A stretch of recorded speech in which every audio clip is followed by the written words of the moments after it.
Jadi teman-teman, hari ini saya ingin mengulas satu buku yang menarik sekali karena buku ini dikenal sangat kritis di bidang pendidikan sekaligus memberikan paradigma yang berbeda dalam dunia pendidikan. Buku ini ditulis oleh Paulo Freire, yaitu seorang pendidik yang kaya akan pengalaman, kaya akan gagasan, kaya akan semangat pembaharuan, dan tidak sedikit karya-karyanya yang kemudian memberikan dampak yang signifikan terhadap pembaharuan di dunia pendidikan.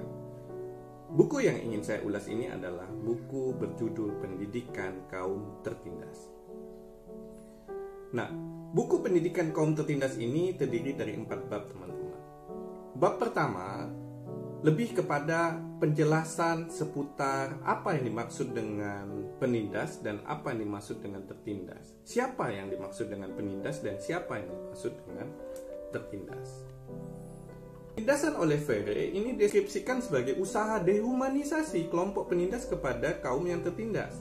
Seperti yang disinyalir oleh buku yang ditulis oleh Freire ini, bahwa proses dehumanisasi ini telah berjalan demikian terstruktur, demikian sistematik, sehingga ada kalanya kaum tertindas ini ingin membalikkan keadaan. Maksudnya ingin balas dendam kepada kaum penindas. Tetapi cara mereka membalikkan keadaan ini pada akhirnya itu bukannya malah menghapuskan antara penindas dan tertindas, malah justru memunculkan siklus baru penindasan. Ini kan menjadi sangat problematis, teman-teman. Lantas bagaimana kita memperbaiki situasi tersebut? Oleh Freire, bahwa situasi ini bisa saja dihilangkan. Dengan cara apa? Dengan cara melakukan upaya-upaya renegosiasi, atau dengan kata lain upaya membangun pemahaman baru kepada kedua pihak tersebut, antara pihak penindas dan pihak tertindas. Pada bab kedua, Paulo Freire membicarakan tentang proses pendidikan yang dialami oleh kaum-kaum tertindas. Selama ini, kata Paulo Freire, bahwa pendidikan yang dialami oleh kaum-kaum tertindas ini tak ubahnya seperti pendidikan dengan sistem bank. Guru merupakan subjek yang memiliki pengetahuan yang diisikan kepada murid, sedangkan murid hanya sebuah deposit belaka. Kalau saya menggambarkan bahwa ini semacam celengan. Jika teman-teman punya celengan di rumah, teman-teman itu ibarat, kalau teman-teman ini adalah guru, maka teman-teman itu ibarat seseorang yang memasukkan uang ke dalam celengan. Sementara celengan itu adalah siswa-siswanya, teman-teman. Nah, guru merupakan subjek yang memiliki pengetahuan yang diisikan kepada murid. Kita setuju semua tentang itu. Tetapi yang menjadi problemnya adalah murid ini dituntut hanya mengikuti jalan pemikiran guru tanpa diberikan kesempatan untuk berpikir kritis terhadap apa yang diberikan oleh guru. Nah, di sini kan menjadi masalah baru. Seolah-olah murid itu sama sekali tidak punya gagasan-gagasan apa-apa, dan ia hanya tahu menerima saja apa yang diberikan oleh guru-gurunya. Nah, kalau kita misalnya bandingkan apa yang disebutkan oleh Freire ini dengan satu publikasi yang ditulis oleh Max Prensky di dalam On Horizon yang berjudul Digital Native Digital Immigrant, Prensky mengasumsikan bahwa generasi X, Y, dan Z itu punya karakteristik yang berbeda. Dan ini akan menjadi masalah kalau model pendidikan dengan sistem bank ini diterapkan oleh guru yang berkarakteristik X atau Y dengan murid-muridnya yang berkarakteristik Z, yang tentunya mereka lahir tidak sebagai digital imigran, tetapi mereka lahir sebagai digital native. Nah, kembali kepada buku yang ditulis oleh Freire, sangat jelas sekali bahwa pendidikan seperti ini tak ubahnya adalah suatu penindasan terselubung terhadap kreativitas murid. Murid hanya dituntut untuk mengikuti jalan pemikiran guru ansih tanpa diberikan kesempatan untuk berpikir kritis dalam memecahkan suatu masalah yang ada. Untuk lepas dari penindasan gaya pendidikan sistem bank ini, kata Freire, perlu suatu alternatif baru, yaitu dengan suatu metode yang diberi namanya metode pendidikan hadap masalah.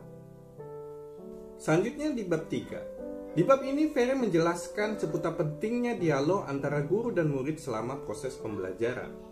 Dengan adanya dialog, teman-teman, bahwa akan ada suatu kondisi di mana tidak ada lagi keadaan di mana satu orang aktif menabungkan gagasannya kepada orang lain. Tidak ada kondisi di mana guru serba tahu dan murid adalah profil yang tidak tahu apa-apa.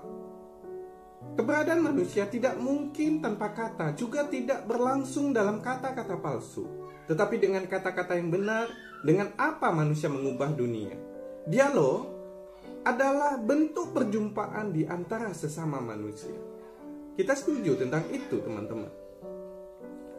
Dialog menegaskan dirinya sebagai sarana di mana seseorang ini memperoleh makna dirinya sebagai manusia. Manusia dialogis ini bersifat kritis dan tahu bahwa walaupun di dalam diri manusia terdapat kekuatan untuk mencipta dan mengubah dalam sebuah situasi keterasingan, yang nyata dia mungkin saja salah dalam menggunakan kemampuan itu. Di bab terakhir, Ferry coba membandingkan antara model pendidikan anti-dialogis dengan model pendidikan dialogis. Model pendidikan anti-dialogis seperti yang diungkap oleh Ferry ini selalu ditandai dengan usaha menguasai manusia. Sedangkan model pendidikan dialogis ini bersifat kooperatif. Di buku pendidikan kaum tertindas ini, teman-teman, disebutkan bagaimana teori-teori tindakan anti-dialogis dikenal istilah-istilah seperti penaklukan dan kuasa menguasai, manipulasi, dan serangan budaya. Sementara teori-teori tindakan dialogis ini dikenal dengan istilah-istilah seperti kerjasama, persatuan untuk pembebasan, bagaimana berorganisasi dan melakukan sintesa kebudayaan. Dari 4 bab yang ada dalam buku pendidikan kaum tertindas ini dapat disimpulkan, teman-teman, bahwa pemikiran Ferry mengenai pendidikan yang terjadi menurut pengamatannya adalah pendidikan yang menindas, di mana pendidik, dalam hal ini guru, bertindak layaknya seorang penindas. Sementara murid pun secara sadar seolah-olah menjadikan dirinya sebagai orang yang tertindas. Murid sama sekali tidak berdaya apa-apa. Tetapi semua ini sebabnya itu karena kondisi antara guru dengan murid yang berada di dalam lingkaran setan yang awalnya telah dimulai dan agaknya sulit untuk diputus, di mana orang-orang yang dulunya tertindas akan berbalik menjadi penindas. Demikian seterusnya. Nah, tidakkah ini bukannya mengubah kontradiksi yang terjadi, tetapi malah melestarikannya, malah melestarikan kondisi apa yang disebut oleh Paulo Freire sebagai pendidikan yang menindas. Buku ini menarik, teman-teman, dan saya sarankan untuk membacanya.